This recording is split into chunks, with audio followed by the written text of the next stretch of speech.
কিন্তু কিন্তু কি করে হলো এটা? ওই যে বলে না, ধর্মের কল বাতাসে নড়ে। ওর পাপের ঘোড়া পূর্ণ হয়েছে, তাই তো ভগবান ওকে শাস্তি দিলেন।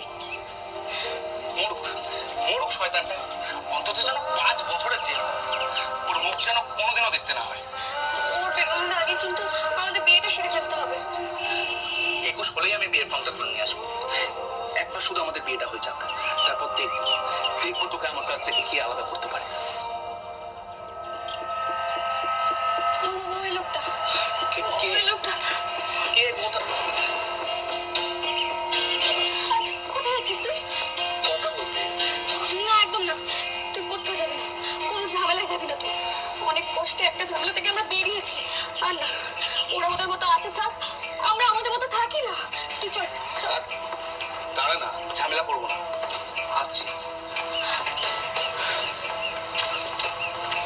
কি হয়েছে মামা? কখনো কোনো ছেলে মেয়েকে প্রেম করতে দেখোনি? প্রবলেমটা কি তোমার? একটা কথা আছে জানিস তো, অতি বার বেরো না, ঝড়ে পড়ে যাবে। কথাটা মাথায় রাখিস। আরে যা যা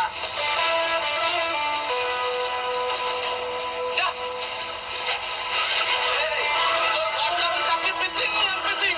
বুঝলি? কি বলছিল? আরে ছাড় তোর কথা। শকুনের অভিশাপে কখনো গরু মরেনি, আর মরবেও না। এই এই আজকে আমরা একটা সিনেমা দেখবো। আজকে? হ্যাঁ আজকে। আজ হল পুরো ফাঁকা থাকবে, তারপর শুধু তুই আর আমি। আর তুই দুষ্টুমি করবি তাই তো? আরে ছাড় ছাড়, লোকে দেখলে কি বলবে? বউ বড় কান ধরেছে। খুব শখ না? সবই তো মেটাবো আজ। মেটাচ্ছি।